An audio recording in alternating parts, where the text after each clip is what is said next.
السلام علیکم ورحمۃ اللہ وبرکاتہ۔ حضرت علی رضی اللہ نے فرمایا، ہمیشہ ایسے شخص کو چنا کرو جو آپ کو عزت دے، کیونکہ عزت محبت سے کہیں زیادہ خاص ہوتی ہے۔ لوگوں کے ڈر سے حق بات کہنے سے نہ رکو، کیونکہ اللہ کے سوا کوئی نہ موت کو قریب لا سکتا ہے اور نہ ہی کوئی رزق کو دور کر سکتا ہے۔ تمہاری نیت کی آزمائش اس وقت ہوتی ہے جب تم کسی ایسے انسان کی مدد کرتے ہو جس سے تمہیں کسی چیز کی لالچ نہ ہو۔ جب رب راضی ہونے لگتا ہے تو بندے کو اپنے عیبوں کا پتہ چلنا شروع ہو جاتا ہے، اور یہی اس کی رحمت کی پہلی نشانی ہے۔ انسان نے جو کچھ جوانی میں کیا ہوتا ہے، عمر کے آخری حصے میں وہ اس پر ضرور لوٹایا جاتا ہے، اگر اس نے توبہ نہ کی ہو۔ اگر کسی کے دل میں اپنی جگہ بنانا چاہتے ہو تو اسے سیدھے اور پورے نام سے پکارا کرو۔ تمہارا ایک رب ہے، پھر بھی تم اسے یاد نہیں کرتے، لیکن اس کے کتنے بندے ہیں، پھر بھی وہ تمہیں نہیں بھولتا۔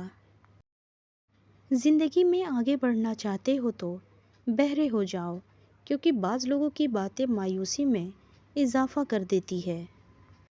کسی کو چاہو تو دل سے چاہو، زبان سے نہیں۔ کسی پہ غصہ کرو تو زبان سے کرو، دل سے نہیں۔ ذلت اٹھانے سے بہتر ہے کہ تم تکلیف اٹھاؤ۔ لوگوں کو اسی طرح معاف کرو جیسے تم خدا سے امید رکھتے ہو کہ وہ تمہیں معاف کرے گا۔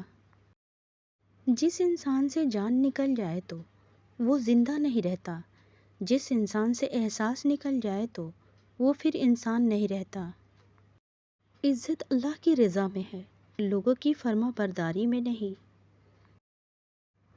جو تمہاری خاموشی سے تمہاری تکلیف کا اندازہ نہ لگا سکے، اس کے سامنے اظہار کرنا صرف لفظوں کو ضائع کرنا ہے۔